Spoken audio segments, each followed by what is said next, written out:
If you've ever had an interest in photography, you've probably heard the saying that the best camera is the one that you have with you. And that's been proven in recent years with the majority of photographs taken around the world being taken with iPhones. The same can be said for audio, and a lot of times on jobs it's a very last minute thought where a client comes up and asks if we can record something, even if we've offered to provide recording capabilities during the sales or contract portion of planning an event. Often that gets passed up by whoever's handling that end of it, and then somebody will show up the day of saying, oh my goodness, this has to be recorded. So again, the best thing we can do is have something with us all the time capable of recording. So we could take advantage of our iPhones. There are a ton of different apps for iPhones, iPads, iOS, Android, all sorts of mobile devices where you can record to your phone or mobile device directly.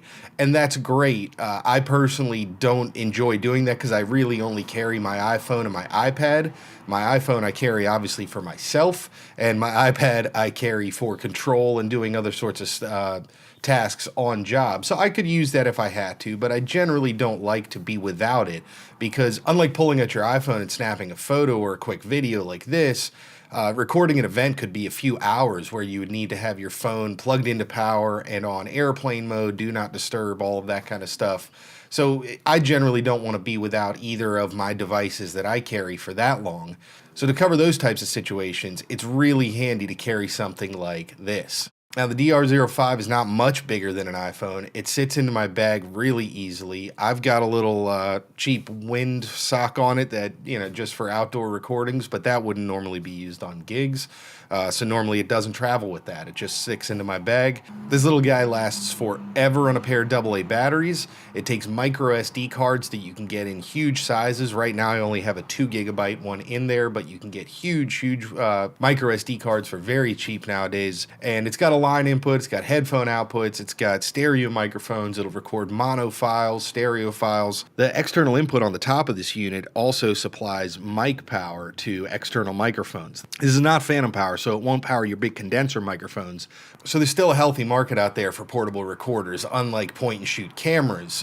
There are a whole bunch of these on the market from different manufacturers at a huge array of price points and with all sorts of different features. If all you need to do is do like board recordings and plug in a line input, almost any of them will accomplish that and do a pretty good job. If you need microphones, there's tons of options for that. There's options for interchangeable microphones. Zoom has a really nice series for that. There's options with XLR inputs. There's absolutely everything you could possibly want as far as combinations of features and prices on the market today for these types of recorders. For me, Tascam provides a balance between the features I want, the reliability that I need, and the price point that I'm comfortable being in for something like this. Compared to something like Sony, which they make phenomenal, really nice recorders, but their price point is significantly higher typically for similar feature sets. And if that's something that appeals to you, that's awesome. Tascam has never given me a reason to venture away for this type of product. Again, typically I'm using this for a line input off of a mixing board. I'm not usually using the microphone, so take that into consideration.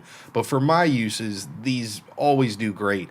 I can't think of a time that I've had a Tascam unit let me down on a job. And that's going all the way back, like 15 years back, to my Tascam 302 dual cassette deck. That thing was a workhorse, and I took it on gigs, and it was great. So let's take a quick look at our menu system. The menu on the DR-05 is quite simple to get around, with only a handful of main categories: recording settings, play settings, browse for your files, speakers for the internal speaker on the back, and others which covers things like date, time, settings, and formatting. So if we go into the record setting, you get to choose your format.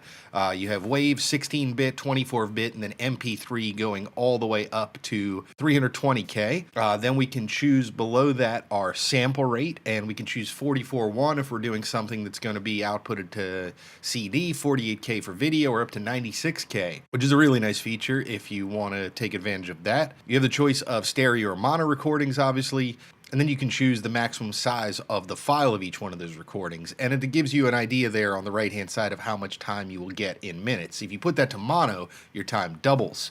And then mic power, that's for the external mic input on the top. Low cut, there's a selectable low cut, goes up all the way to 120 hertz. and can be very helpful for things like voiceovers. Pre-record lets you record just a little bit of audio before you hit the record button so you don't miss the start of something, which is really handy for live events. Under the play settings, you can choose to either play out of a playlist or from individual folders.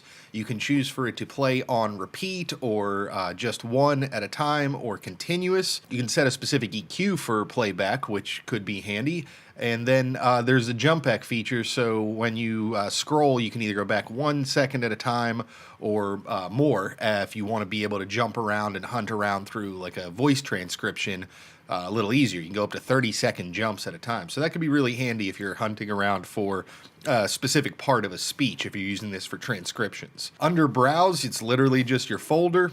I've got it set to folder. If you had it set to playlist, you could use a playlist there, so you can go ahead and listen back to tracks you've recorded. The internal speaker is either on or off, and that's for playback. It's handy if you don't have your headphones and you just need to make sure something's working. And next up, we have the Other menu. And in the Other menu, first you have Information, which just gives you all the information about each file you've recorded, which is very handy to be able to see all that in one place at a glance. The Monitor Mix gives you the ability to turn the external input on or off while you are playing back and adjust those volumes independently. Tuner, really interesting. Just got a built-in tuner, chromatic tuner, pretty cool. I haven't used it, but yeah, it's handy. Might as well. File name, you can choose the format, whether it's a date or a word-based file name that you want to assign. You can put in a custom word. I've just put in DR-05, and then you get an example down the bottom of what your file looks like. So 2017, 03, 02, and then the file number. That's really handy for consistent file numbering. If you have multiples of these units and you want to label them individually, if you're doing some sort of video shoot and you want to have them separate, that could be really handy. In the system menu, you have the option to adjust the auto power save to cut it off if it's not being used. The backlight, again, that'll save you battery. You can either go to all the way off or always on. Contrast, obviously adjust the screen contrast. It can be helpful if you're out in bright sunlight. Battery type, you simply just adjust that to the type of battery you're using so that the meters correctly. And then you have initialize, quick format, and full format options to format the card. On the front of the DR-05 itself, you have a few handy buttons. Obviously, the menu button. You've got a quick button there, which lets you start a new recording. If you are currently recording and you hit that quick button, it starts a new file without interruption. Very handy. The PB Cont button is playback control. This button gives you quick access to the playback control screen. The mark button is really handy for dropping markers during a recording, so if something happens and you want to review that later, you can drop a marker and be able to skip back and forth from marker to marker.